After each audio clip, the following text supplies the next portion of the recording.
people's ignorance, weaknesses, defects, capitalize it, and they can use any means to get over them, either through blackmail or destruction. Opportunist. Opportunist is one who capitalizes on the moment for personal gain. And this is a term you've heard used many times around us. They are called also freeloaders. If you heard the word freeloader, you heard about an opportunist. And let me just tell you the qualification of opportunist. Opportunist is one who seek for favor without labor. They seek for favor without labor. They don't want to work, but they want to get. Number two, they seek for privileges without responsibilities. Privileges without responsibilities.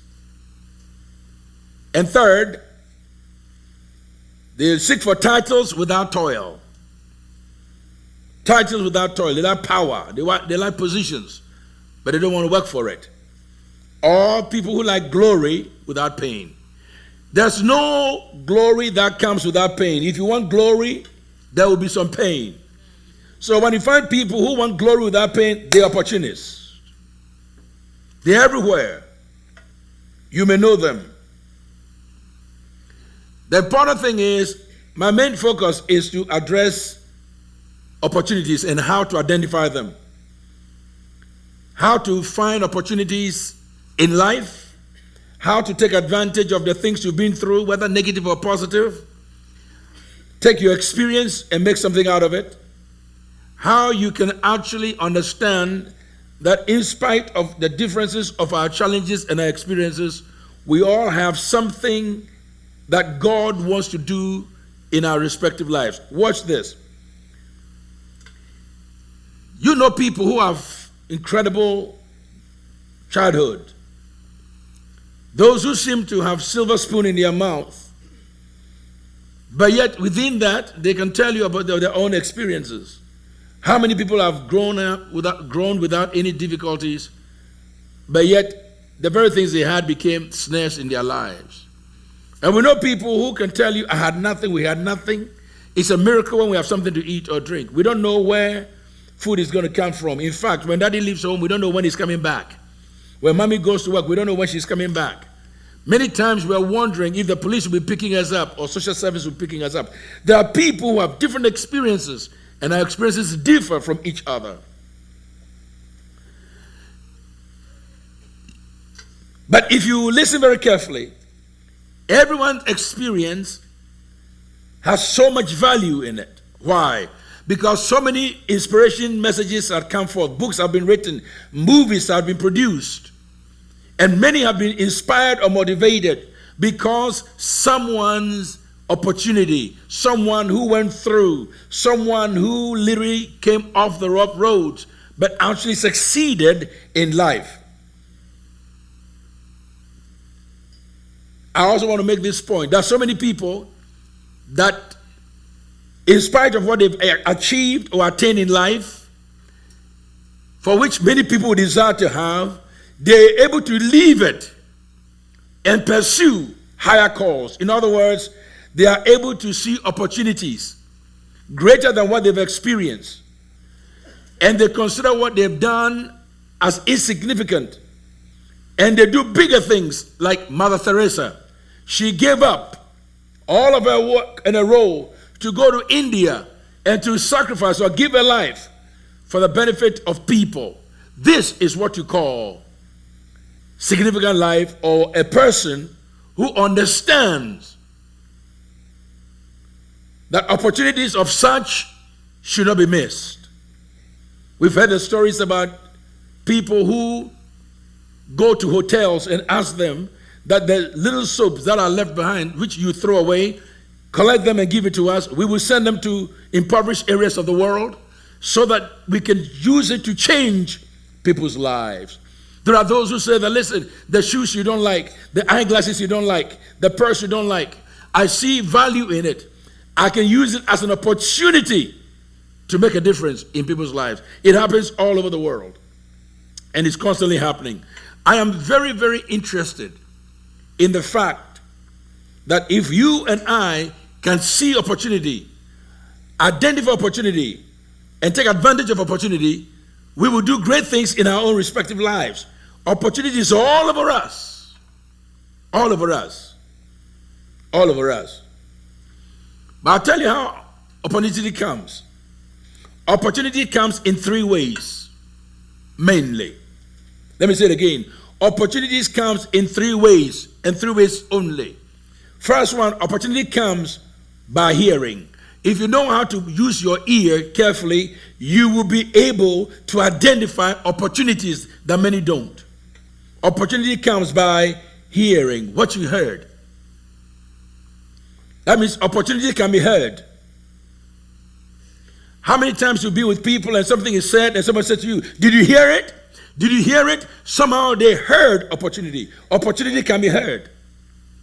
Number two, opportunity can be felt. Opportunity can be felt. I feel it. Oh, can you feel it? Do you feel it? I can feel it. Opportunity can be heard. Opportunity can be felt. And the third one is opportunity can be what? Seen. Can be seen. Can be seen. Opportunity has no regard to age, gender, race, or background, socioeconomic background. Opportunity doesn't look at these things. It comes through hearing, feeling, and seeing. You can hear opportunity, you can feel opportunity, and also you can see opportunity. Do you know that many people walk past opportunity every time and never see it? Do you know how many people are greeted every day by opportunities and they just ignore it because they have eyes but they cannot what? See. They have ears they cannot hear, and they have feelings all around opportunity but they can't just feel it. There are some people, just give them 1 second and they can see what you walk past every day and never regard. Opportunities can be seen. Opportunities can be felt. And opportunities can be what? Heard. Let me give you an example of opportunity heard, opportunity felt, and opportunity seen. If you read Numbers chapter 13, I will let you see something here. You see, Moses sent spies to go to the land of Canaan because God wanted to bless the people of Israel with a promise. And this is what God said to Moses. Tell these people, the leaders of Israel, to go out and spy the land. Listen to verse 1. And the Lord spoke to Moses, saying, send men to spy the land out the land of Canaan, which I am giving to the children of Israel. From each tribe of their fathers you shall send a man, every one a leader among them. Do you realize that there are so many leaders who don't see opportunities? Being a leader doesn't mean you know opportunities. You see opportunities, you hear opportunities, or you feel opportunities. There are so many leaders who don't see, hear, or feel opportunities. Moses told the leaders, this is what God wants to do amongst you. So Moses sent them from the wilderness of Paran according to the command of the Lord, all of them men who were heads of the children of Israel. They were not just anything else. They are serious leaders. These are the ones who were sent to go spy the land. Now, I'll jump quickly and come to verse 16 through 20 and just show you what happened. These are the names of the men whom Moses sent to spy out the land. Verse 16 of Numbers 13. He gave you the names of them. And Moses called Hosheb, the son of Nun, Joshua. Verse 17. Then Moses sent them to spy out the land of Canaan and said to them, go up this way into the south and go up to the mountains and see what the land is like. Moses has not been there. He has not been there. But somehow he has a feeling of what the land looks like. He has seen it. Now he has given them instruction, and theirs is to hear. so that they will all feel the experience together. He's heard it. He's telling them to hear it. He's seen it. He wants them to hear it. He's feeling it. But he wants all of them to feel it what? Together. He said, go to this land, go to the south. That's what he said to them. Go up into the south and go up to the mountains and see what the land is like, whether the people who dwell in it are strong or weak, few or many, whether the land they dwell in is good or bad, whether the cities they inhabit are like camps or strongholds, whether the land is rich or poor, and whether there are forests there or not. But he told them this, be courageous. Why will he tell them be courageous? You don't tell a person to be courageous if everything is going to be easy. You tell them to be courageous if they're going to have some challenges. That means in life, we're all going to go through some challenges. In life, everything should not come too easy. Anything that comes too easy is not fully appreciated. You have to work for something. You have to earn something. You have to appreciate something. Nothing should come free. You see, when free comes in, and that's what the spirit of opportunist takes over. Slaky person, shady person, a moral person, one who wants to get everything without working for anything. But he's telling them, be courageous. You see, you can identify things. It depends on who you send. Some people, if you give them a glass of water, you tell them, is it half full or half empty? Some will tell you it's half full. Some will say it's what? Half empty. Those who say it's half empty are those who expect it to be empty. Those who say it's half full are those who are ignoring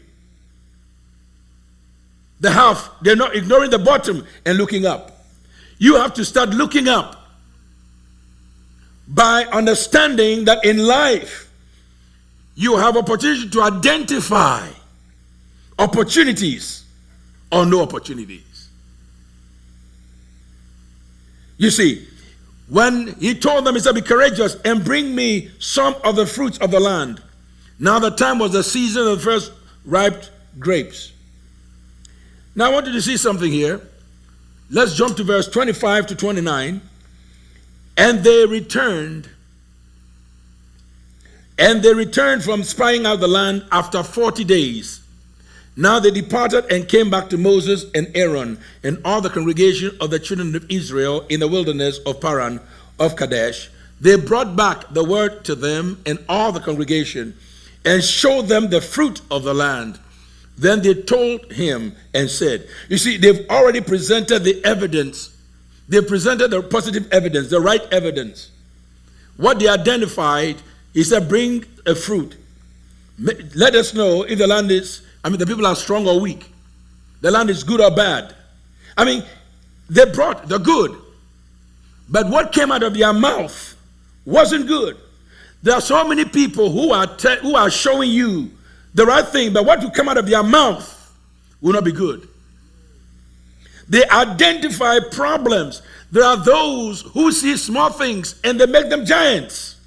They see small problems, they make them big problems. They're always telling you the negatives. Why? Because they don't see any other thing but the negative. They identify problems. Oh, they always see the negative. Can we go here? Oh, they always identify. Opportunity can be identified, and you can put a spin on it. It can either be positive or negative. Positive or negative. After they showed everything up, they said to them, we went to the land where you sent us. It's truly, that means for a fact, the land is flowing with milk and honey. And this is the evidence. But let's tell you our opinion, which contradicts the evidence. Even though you sent us to come with a report which will aid us to go and possess the land. We have seen it. But let's tell you what our conviction says.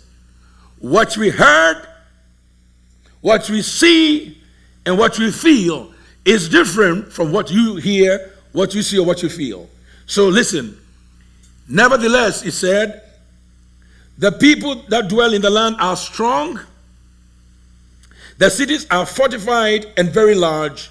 Moreover, we saw the descendants of Anak there, and the Amalekites dwell in the land of the south. The Hittites, the Jebusites, the Amorites dwell in the mountains, and the Canaanites dwell by the sea and along the bank of Jordan. Then listen to verse 30 to 33. 2 of the 12 leaders decided, we're not going to go with this kind of report. This is nonsense. We are not going to go with majority rule when majority is wrong. There are times majority can be wrong. There are times people will see things in a negative way. Nations will see things in a negative way. Cultures will see things in a negative way. Races will see things in a negative way. Genders will see things in a negative way. People see things what they want to see. It depends. You see, if you want to see devil in everything, you see the devil every minute. Whatever is said, you see the devil. Whatever moves, you see the devil. But if you want to see God in everything, you will always see positiveness in every situation.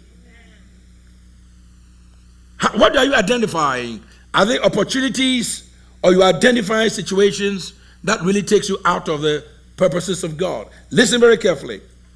Caleb quieted the people before Moses and said to them, let us go up at once and take possession, for we are well able to overcome them. But the men who had gone with them said, we are not able to go against the people, for they are stronger than we. And they gave the children of Israel a bad report of the land, which they had spied out, saying, the land through which we had gone as spies, it is a land that devours its inhabitants. And all the people whom we saw in it are men of great stature. There we saw the giants. The descendants of Anak came from the giants, and we were like grasshoppers in our own sights, and so were in their sight. They first identify what they saw, and they projected it on the people. One thing you should always do is reject people's projection of their doubts and unbelief. If you allow people to put on you what is their problem, you'll be handling a problem which has nothing to do with you. It happens so commonly. If you listen to people, they'll put their fears upon you and put it on their plate. Their disgruntledness, their anger, their frustration, they'll put it on you and they want you to own it. Don't own anything you didn't order.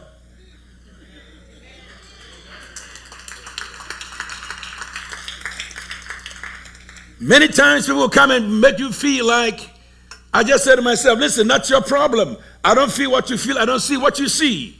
I'm not going where you're going.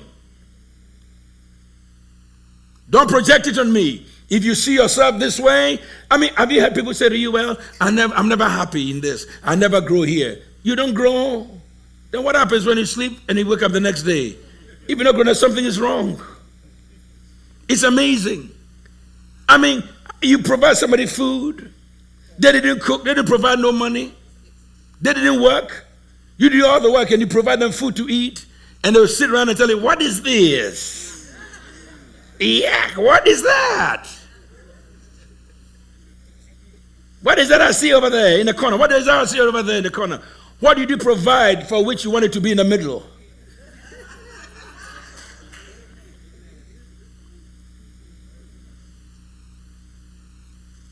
You have to understand that so many people who don't identify the right things, they don't see opportunity. They don't see opportunity. I'll tell this story and I'll tell it again. I remember when Steve and Shanti came to America. This is very interesting because it always reminds me. When Dr. Steve and Shanti came to America, Adriel, the brother-in-law, was trying to arrange for them to meet me. And I told him, no, I don't want to meet him. What for? He said, oh, no, my brother-in-law, I want you to meet. I said, no, I don't want to meet him. What for? For months. Then one day I came to the office, church, and before I walked out there, Selena, precisely, I don't know how she got it, she handed me a calendar that was made for the church. And the calendar was so beautiful. And I said, who did this? And only to find out that the man who wants to see you that you don't want to see, he did this. So I called for a meeting. And I sat him down with his wife and we started talking. And from that very moment, I said to him, listen, I want you to come and work in our graphics department. And I put him there. And I told the wife, I said, I want you to go and answer the phones, be a receptionist. I say this to the glory of God. He identified a need in the church. He was asking for an audience. He wasn't getting one. He didn't know how to get to me, and he couldn't go through Adriel. But Dr. Steve creatively saw a need. He identified a specific need. And to let you know how things work, there are people there who may be better graphic designers. There are people there who may be beginners of the church or the ministry, but it never occurred to them of the need of doing a calendar for the church. And here comes a visitor who wants to just talk. But yet he saw a need. He identified that need. He set in that need, and he drew this. And when I saw it immediately, I just put him to work. Now, he went on from the place from being a graphic designer to become associate pastor, to become executive pastor, and also to become a senior pastor of the very church where the founder didn't want to see him. Now he's moved on to big things. Still he's preaching. Still he's teaching. Now he's in real estate. Now he's moved from nothing into something. And now he's going to be making, and he's already making some millions of dollars. This man deserves a hand clap. Come on, put your hands together.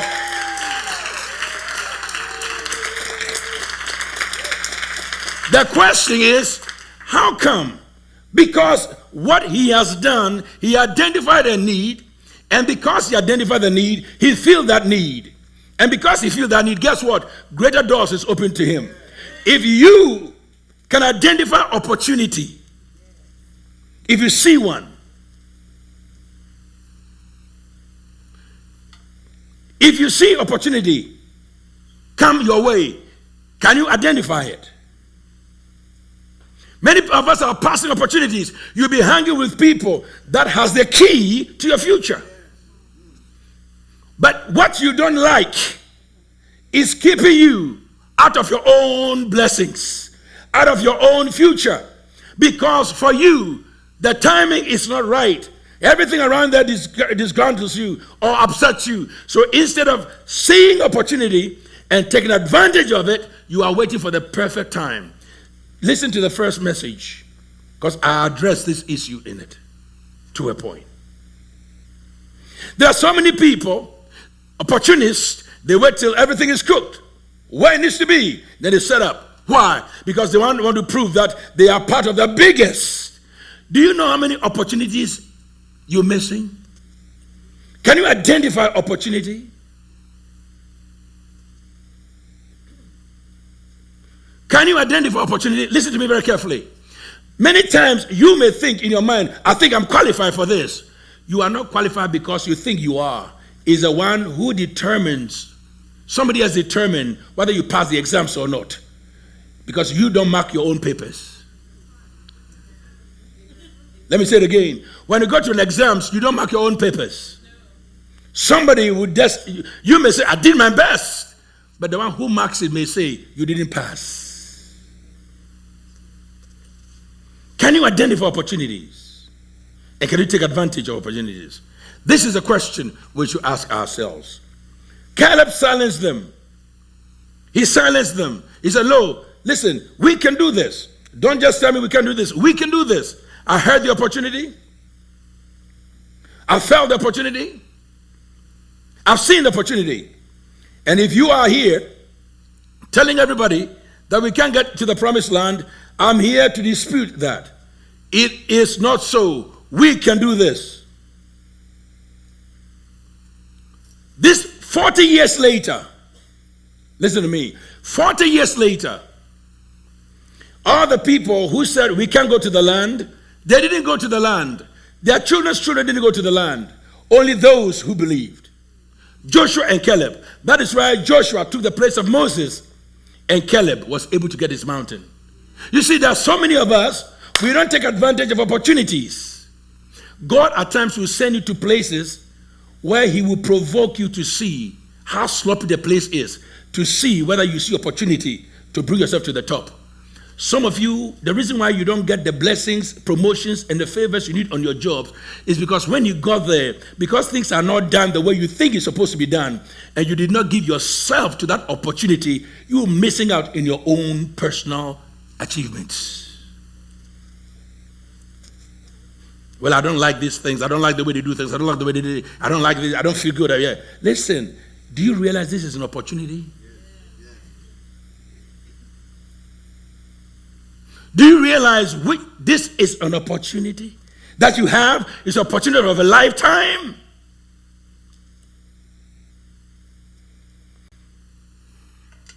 Joshua and Caleb, they saw things differently. They said, no, don't break our hearts. Don't say all these negative things. Then if you see Joshua chapter 14, years later, 40 years later, actually 45 years later, by the way, let's look at Joshua 14, 5-8. Now the Lord commanded Moses, so the children of Israel did, and they divided the land. Then the children of Judah came unto Joshua in the Gilgal, and Caleb, the son of Jephunneh, the Kenizzite, said unto him, Thou knowest the things that the Lord said unto Moses, the man of God, concerning me and thee in Kadesh Barnea. Is Caleb speaking. He said, do you remember these things? 40 years old when I was, when Moses, the servant of the Lord, sent me from Kadesh Barnea to espy out the land, and I brought him a word, again, as it was in mine heart. What I felt in my heart was what I talked about. Listen to me carefully. You see, do you know that the problem that we have today, Christians, we get excited when we go to church and the message is exciting and yet we get nothing out of it. As long as it's trendy, we get excited. I am not going that way because I've lived long enough to realize that it's not the trendiness that you need. You need something that when you get back on the earth, you'll be able to walk straight.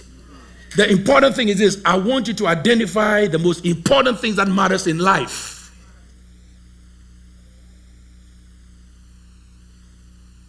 You can mimic anybody if you want to. And it's very common when you see women preachers, they all try to mimic each other. Because one famous one tried to hoop. So everybody tried to be Juanita Bynum. Every woman. And then they take their big handkerchiefs. And every man want to be like T.D. Jakes. Take towels. What are you doing all this for? What is all this for? You don't identify opportunities and do the right thing. You are not T.D. Jakes. After all, you can't walk like this either. You can do all of that. You are not Juanita Bynum. You are not Cindy Trim. Some of them are so theatrical, out of reach. And people think that's spirituality. This is what spiritual gobbledygook, nonsense to the highest degree. We have to begin to identify what is real and what is fake. Come on, if you put your head together, do a better job.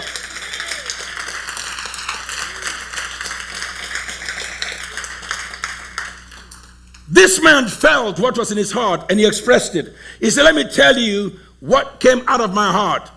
When everyone else was saying negative things, Joshua and I saw it differently. Verse 8, nevertheless, my brethren that went up with me made the heart of the people melt, but I wholly followed the Lord my God. The other people made the heart of the people melt. He made them feel negative, but I made Moses feel positive. The whole people felt negative because majority told them that. But I made Moses' heart feel positive. Follow me closely. Follow me closely. Verse 9 through 11. And Moses swore on that day, saying, surely the land whereunto thy feet have trodden shall be thine inheritance, and thy children's forever, because thou hast wholly followed the Lord my God. And now, behold, the Lord has kept me alive, as he said, these 45 years, even since the Lord spoke this word unto Moses. That means he has outlived. The promise didn't come within 40 years. It was more than 40 years. 40 something years later, whenever God gives you a promise, if you don't walk in it, your family member will walk in it. It makes no difference. You have to understand from where you come and from where you see. Just like our new building. I see it again. I've already seen it. Identify opportunity. But to the person who doesn't have it or know it, they'll say, when is it coming? When is it going to happen? I've been here all this time. Have you been here more than 30 years? Have you been here more than 35 years? Were you here when it just started in 1985? If you've not been here more than 32 years, you have no business saying it's taking long. Because the one who he got the word 32 years is still believing God that if you take another 40 years, he will still get it.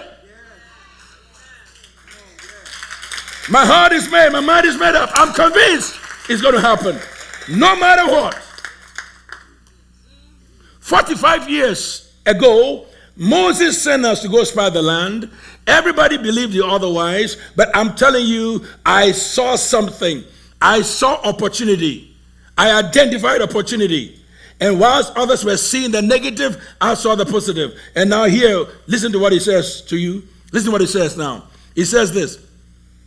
He says, what? Let me go on. Verse 10. And now behold, the Lord has kept me alive, as he said, these 45 years, even since the Lord has spoken this word unto Moses, while the children of Israel wandered in the wilderness. And now, lo, I am this day 85 years old. He's 85 years now. And he says, and yet I am as strong this day as I was in the day that Moses sent me.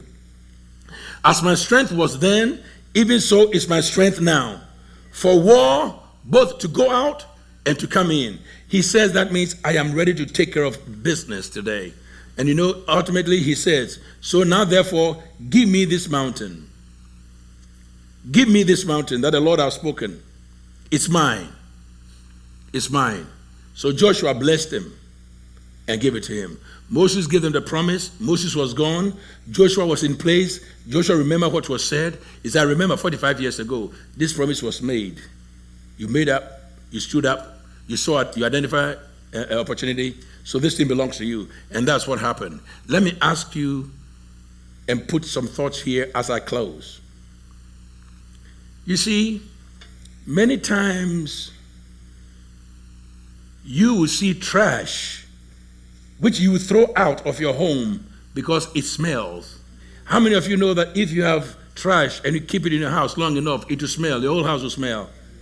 That trash, that you call trash, when you put it outside, somebody sees opportunity to make money out of the trash. You know, the bottles you use that you don't have need of, somebody considers it, he sees the opportunity. Man, this is recycling material. They can make something happen out of it. You see, people see things that you and I may take for granted. And if you are around and you have opportunities that you don't take advantage of, you will lose out. Aluminium. You go to many countries of the world, go to the most deprived countries of the world, and go to trash heap areas. You see little boys going through things, looking for copper, looking for aluminium. Somebody who models home or fix home. Whenever he sees a dilapidated house, he gets excited. He doesn't get excited when he sees a brand new house, because a new house doesn't point him to opportunity. But when he sees a dilapidated house, he looks at it and he smiles. He says, "Oh, I know what I can do with this." You understand that carefully. You look for a building, you see the building, People around don't know the value, and they say, listen, I want to tear the building down. He said, listen, no, I'll buy it off you. I'll buy it off you. Why? Because you see the value. You see the opportunity in transforming a building, a small piece of property that you pay $50,000 for, turning it around and making it $250,000. What you don't value, somebody value. The very clothes that you don't use. You may not think it's important, but somebody saw value in it. He said, oh my God, if I can have somebody just give me this trash, they consider trash. Oh, I can have what you call a thrifty store out of this. I will make sure that I build business out of this. And many people have seen opportunities when others don't see. Oh, when I see a church, where I go to a church as a visitor, and I see that there's opportunities in spaces in the church, and people are sitting around the pastor and just trying to kiss his behind all the time, but never do the things they're supposed to do. And you come as a visitor, don't let people's face keep you off. Do what Dr. Steve did. Take advantage and step in. Somebody will tell you, no, it's good, it's bad, it's good. No, leave it alone. And somebody says, listen, you don't know. Listen, alligator, you run away from it, but there are those who know how to eat alligator meat. Frog, you run away from it, but there are some people who eat frogs. Flies, you may run from it, but somebody will see value in it. There are some people who will be digging dirt. Why? Because they know that there's a gold and a diamond in the rough. Can you identify opportunity if you see one? Can you identify opportunity if you see one? And there are so many people who are missing out on great opportunities. There are people who goes to places where dumpsters and they pick old furnitures. What you may consider old and dilapidated and the furniture which have no use, they look at it with a smile. They say, well, this is an antique. This furniture, by the time I put some polish on it, I can see this thing. By the time I'm done, you appreciate it. If you don't see value or you don't know how to identify opportunities, you're going to go through life and waste your energy. There are so many people who have to actually stop praying and identify opportunities first before they go to God. But if you are praying without identify opportunities, you will pray till you turn blue.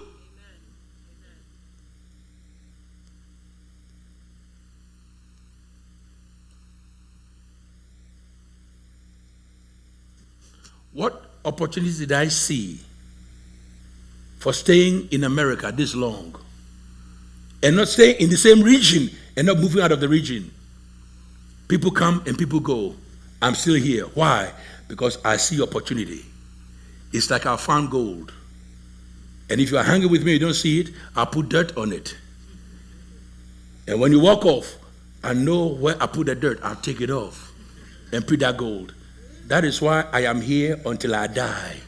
Because what you don't see, what you've not heard, what you don't feel, I see it, I feel it, and I heard it. Opportunities. Can you identify opportunities? And if you see opportunities,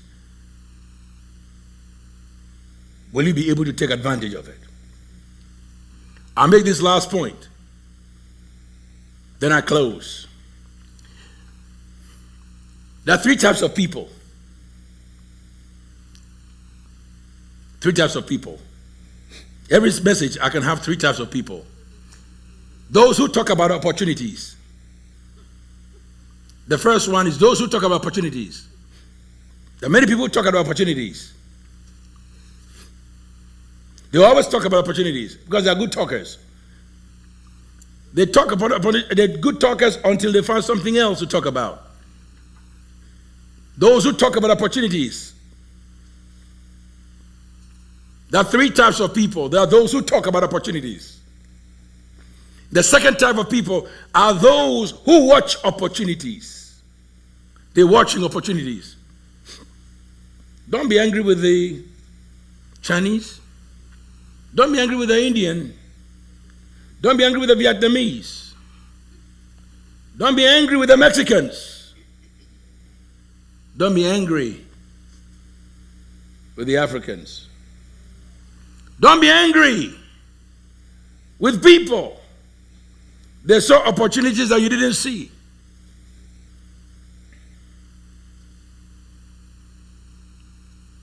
They were not just people who were watching opportunities, or people just talk about opportunities. There were people who seized opportunities. The third group. Those who seize opportunities. Which one are you? Which one are you? Are you among the people who talk about opportunities? Number two, are you among those who watch opportunities? And number three, are you among those who seize opportunities? These are the three types of people. Which one are you? If you're waiting for the better time, it will never come. If you're waiting for a perfect day, it will never come. If you're waiting till everything falls in place, it will never come. Do you see the urgency? Can you sense the urgency? Can you feel the urgency? Those who talk about opportunities, those who watch opportunities, and those who seize opportunities. There are some people, they can get a job anytime, but they never stay with jobs too long. And there are those who want just one job, and they can't get it. There are those who change like they change socks or stockings, but they don't know how to keep one on long enough. Can you see opportunity? Can you see opportunity? Can you hear opportunity? Can you feel opportunity? Will you seize the moment? Or you will talk about it?